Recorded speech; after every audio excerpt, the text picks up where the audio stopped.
Hello বন্ধুরা, আজকে হবে দেশি মুরগির রান্না। তো আজকে জম্পেশ খাওয়া দাওয়া হবে। তো চলো দেখতে থাকো, পুরো ভিডিওটা জমে যাবে আজকের খাওয়া দাওয়াটা। ঠিক আছে, তো চলো লেটস স্টার্ট। তো প্রথমেই আমি খোয়ার থেকে দুটো মুরগি বের করে নিচ্ছি। তো দেখো, এগুলো আমাদের আগের থেকে কিনে এনে রেখেছিল। 1 কেজি 300 আছে এখানে মুরগি দুটো মিলে। তো এগুলো এখন কাটি। তো চলো তোমরা পুরো ভিডিওটা দেখো, আশা করছি খুব ভালো লাগবে। তো এই যে দেখো কাটা হয়ে গেছে, পুরোটা একদম পরিষ্কার করে নিয়েছি। দেখো কি সুন্দরভাবে।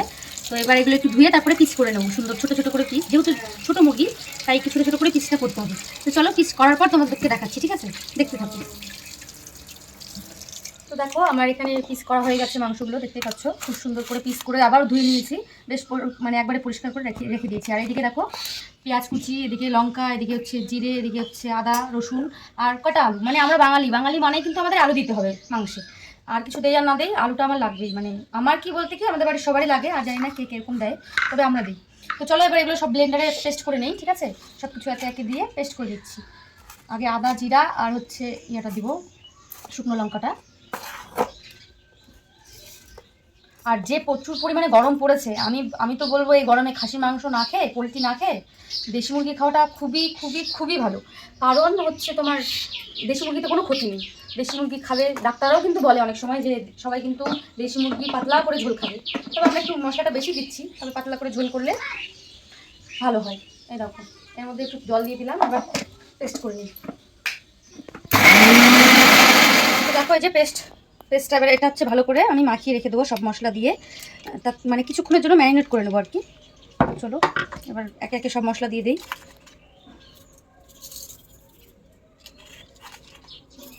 যে যেরকম নুন খাও সেরকম পরিমাণ মতো দিয়ে নেবে, আর হলুদটাও নিজের পছন্দ মতো।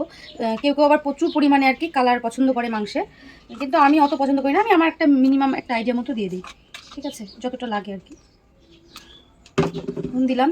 এবার এখান থেকে একটু পেঁয়াজ দিব, আর কিছুটা পেঁয়াজ আমি উনুনে আর কি কড়াইতে ভেজে তারপরে দেবো, ঠিক আছে? আলুগুলো ভেজে দেবো। এবার দিয়ে দিচ্ছি তেল। অনেকে এর মধ্যে হচ্ছে টক দই খায়, ঠিক আছে? তারপরে আরও বিভিন্ন রকম জিনিস, সস ফস, আমি ওসব দেই না। আমি সিম্পলভাবে এইভাবে কিন্তু তোমরা হচ্ছে রান্নাটা বাড়িতে করে খেতে পারো, প্রচুর পরিমাণে টেস্টি হয় খেতে। তো চলো রান্না করার পর তোমরা দেখতে পারবে। এটা চলো বসিয়ে দিই, ঠিক আছে? তো দেখো খুন্তি নিয়েছি, কারণ আমি হাত দিয়ে করবো না, হাত প্রচুর পরিমাণে জলে, ঠিক আছে? এই মানে জিনিসটা তোমরা চাইলে করতে পারো, কিছু একটা দিয়ে মাখিয়ে নেবে, সে হাতা হোক খুন্তি হোক। কারণ হাত দিলে প্রচুর পরিমাণে লঙ্কা আছে এর মধ্যে, তো মানে হাত জ্বালা করবে, আর যে গরম, সেই কারণে আমি এটা দিয়ে বেশ করে মাখিয়ে টাখিয়ে কিছুক্ষণের জন্য রেখে দেবো, 10-15 মিনিটের মতো এটা ঢেকে রেখে দেবো, ঠিক আছে? তো চলো তারপরে এটা ম্যারিনেট হয়ে নেই, ততক্ষণ 10-15 মিনিট পর তোমাদের সঙ্গে শেয়ার করছি, ঠিক আছে? গ্যাসটা জ্বালিয়ে দিলাম, এবার একটা কড়াই এতে বসিয়ে দিলাম, ঠিক আছে? তো কড়াইটা একটুক্ষণ গরম হোক, আর আমি ততক্ষণ সব মশলাগুলো নিয়ে আসি। এতে আমি পরিমাণ মতো, ওর মধ্যে যেহেতু তেল দিয়েছি তাই এখানে একটু কমই দেবো। দেখো তেল দিয়ে দিলাম, একটু বেশি হয়ে গেল মনে হচ্ছে তেলটা একটু। যাই হোক তেলটা একটু গরম হয়ে নিচ্ছে।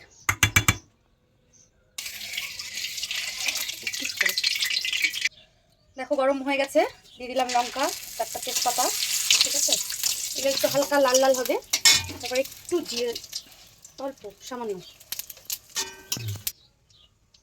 এবার পেঁয়াজ কুচিটা দিয়ে দিচ্ছি।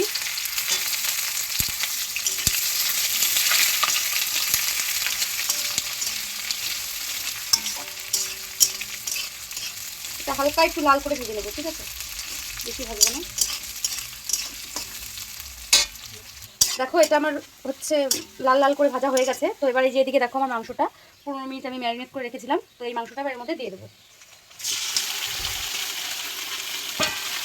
দিয়ে হালকা একটু নাড়াচাড়া করে নেবো। আর এই যে আলু অনেকে ভেজে দেয়, তবে আমি এভাবেই দিই। এইভাবে দিলে কি হয় বলো তো, আলুটা হচ্ছে তোমার গলে যায় না, সেই কারণে আমি আলুটা এইভাবেই দিই। আর ভেজে নিলে কি হয়, আলুটা গলে যায়, যে টুক জায়গা ভাজা হয় সেইটুকুনি জায়গা একদম গলে মাংসের সঙ্গে মিলিয়ে মাংসটা খারাপ হয়ে যায়।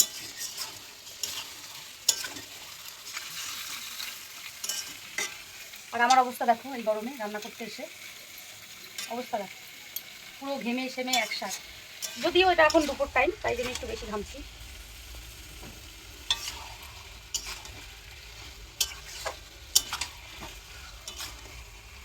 এবার এতে হালকা জল দিয়ে ঢেকে দেবো, একটু কষিয়ে দিই।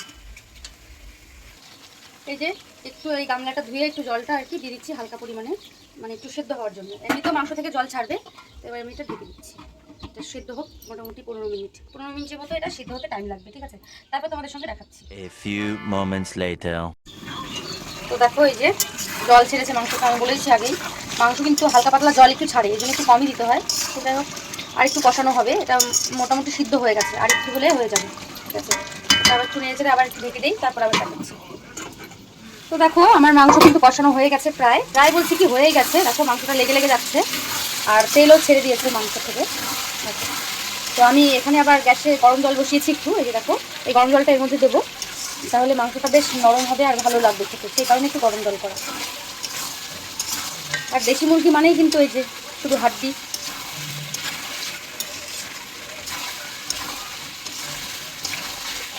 আমি তেল বেশি দিইনি, তার কারণ হচ্ছে এই যে গরম, এই গরমে তেল মশলা একটু কম খাওয়াই ভালো, সেই কারণে আমি একটু তেলটা কমই দিয়েছি। ঠিক আছে, তোমরা চাইলে বেশি দিতেই পারো।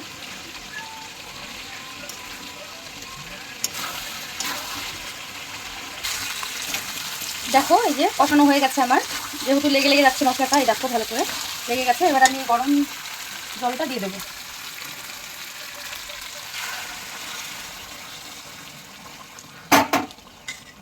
আমি আমার পরিমাণ মতো জল দিলাম, যে যেরকম খাবার সেরকম দিয়ে নিয়ে।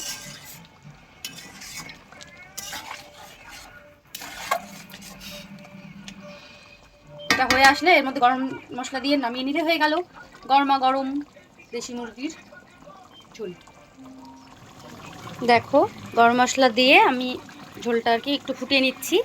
তো ঝোলটা আমার হয়ে গেছে, এটা গরমা গরম নামিয়ে নিলেই হয়ে গেল আমার দেশি মুরগির ঝোল। তো আজকের ভিডিওটা কেমন লাগলো কমেন্ট করে অবশ্যই জানিও কিন্তু।